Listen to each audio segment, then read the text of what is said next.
I'm Rob Sarnie, and you're listening to What the Heck Fintech, where you'll experience and learn that Fintech is FinLife. Let's get started.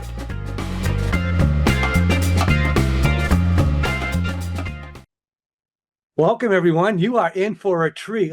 Let me take that back. You're in for a double treat here.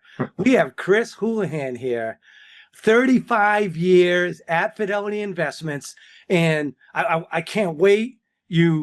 All the stories you have and experiences, and because Chris and I were both we didn't know each other, but we were at Fidelity. I was there for 23 years. I'm a young pup, not age-wise, but Fidelity-wise compared to Chris. And Chris was there for 35 years. That's amazing, right? And so two different ends of the business. I can't wait to hear these stories. But then even and now, right, a chief growth officer of MassChallenge, which that's a whole nother thing. And not even a year yet, right? Right. That's right. So Chris, I'm going to hand off to you. You're doing much better. Like, how did you get here, right? I mean, obviously, big chunk Fidelity, but I'd love to hear some of those Fidelity stories if you can squeeze some in, you know? Yeah.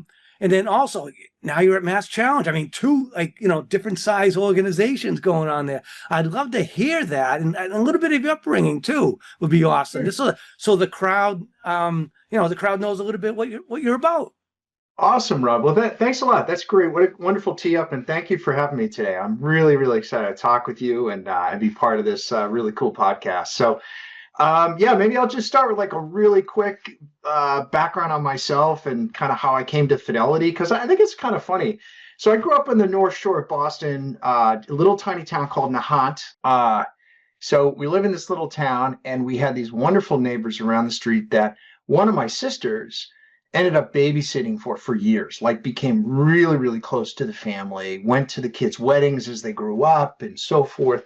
And that was Bob and Sissy Hill. And Bob and Sissy Hill, wonderful, wonderful people. They've both passed away now, and their kids are grown. But Bob Hill ran the chart room at Fidelity. And he was the first macro analysis guy at Fidelity. And so my high school year at Marquette University, my senior year at Marquette, Christmas break, my sister says, yeah, he'll meet with you. You go in. And so I take the blue line in and I meet with Bob, and he tells me a little bit about Fidelity and what he does. And, I probably, truth be told, didn't understand half of what he was talking about, but he was very, very kind to me and kind to spend that time with me.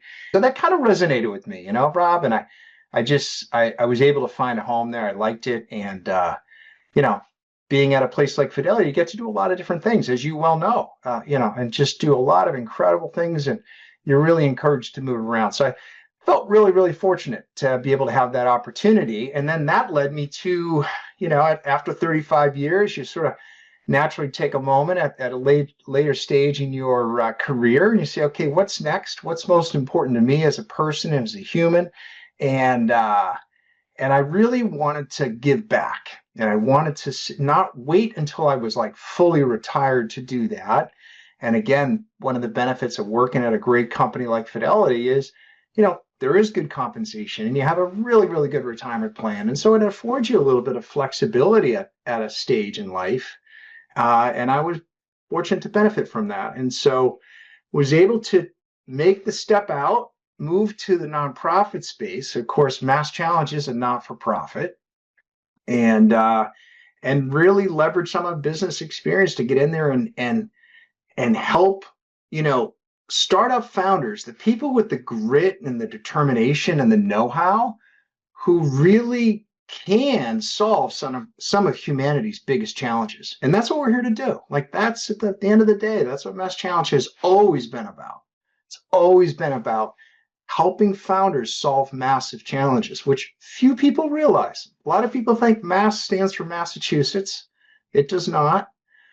We are not a government agency, never have been. We are supported by the state, and we're very grateful for that association, and we're wonderful partners with the state. But it's all about solving massive challenges. And I think, our whole thing is the ability to get in there and leverage capital markets to help accelerate that is a wonderful thing. Yeah, no, that's great. Yeah. I'd love to hear, a little bit about MassChallenge. You read a lot of Yeah. people don't know, and where it fits in, because I'm not even going to say what space. I'm going to let you describe the space that Yeah. MassChallenge is in, right? Because it's a great organization, and because Mass FinTech Hub and everything going on, well, the collaboration, the Yeah. organization is awesome. So Yeah.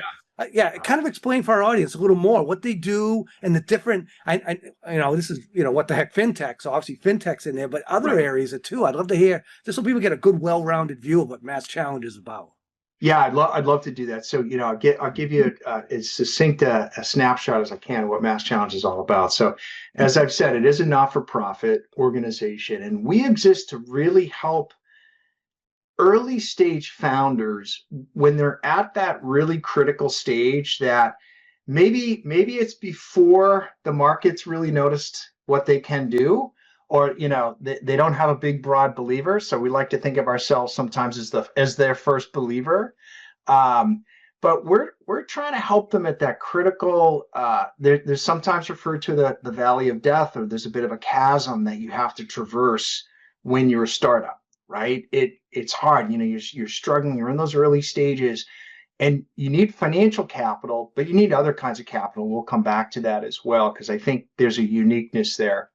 But basically, at the end of the day, what MassChallenge is doing is we're trying to help those early stage startups who need that level of support and capability so they can then accelerate into 5 big areas. Okay. And so, number one, obviously, related to fintech is we call that global financial systems. So that's one whole area. It's a very broad, and all of these are broad categories or challenge areas. So we got global financial systems, and that's what the heck fintech. And it's a core capability for us being here in Boston, obviously, right? You'd be foolish not to be supporting innovation in the fintech space. But the other one, so that the audience knows that we focus on, is the other is climate. Okay. The next one is security and resiliency, very closely associated with climate, but also security like digital security. There's a lot there. So there's this interplay with the other spaces. Then you've got health and life sciences. Got to think about Boston, right? Eds and meds. So huge opportunity, incredible innovation happening in healthcare, life sciences. The other is sustainable food systems, which MassChallenge currently runs mostly out of our Switzerland office. Okay. And I think I covered all 5. I think those are the Wow. 5 areas. Yeah. So And we do a lot. Yeah. how Yeah. many different countries is MassChallenge in? I don't So even know. MassChallenge is, yeah. No. So we're in the United States. We have an office in Boston and in Dallas. Hmm? We're in Israel. We're in the UK, and we're in Switzerland. Very In cool. the UK, we're right in London. That's awesome. Yeah. Wow. So, Yeah. so, so with your perspective and growing up in Massachusetts, what do you the whole innovation, and especially the fintech innovation that's going on Yeah. here? How how are we doing in Massachusetts? What are you seeing? Where should we get better? What do you think? Like what are you Yeah. Rob, experiencing? And you I'm saw so it in the glad. Fidelity space too, I bet. But now you're seeing it Yeah. in a different angle, right? Totally. And I'm so glad you asked that. I have to tell you, far and away, the biggest eye opener for me as a new entrant into, really into the innovation space. And it is a space, and we use the term ecosystem, and it is an ecosystem, unbelievably powerful. Boston and Massachusetts is literally world leading when it comes to innovation. And I mentioned before, people always say eds and meds, right? Higher education and life sciences and medicines, huge emphasis. But we've got great fintech companies here, right? We got not fintech, but great financial institutions here, right? State of Massachusetts is trying to lean into climate and be a climate leader, given our civic leadership there. So the point though is it's a really robust innovation ecosystem, and it's wonderful, right? I mean, you've got Kendall Square, Cambridge, you've got the Seaport area, 2 kind of hubs of innovation. You've got these fantastic higher ed institutions that are generating some world leaders. And the interesting thing is that attracts all kinds of people coming in from around the world who want to tap into this. So uh, it's incredibly robust, incredibly robust.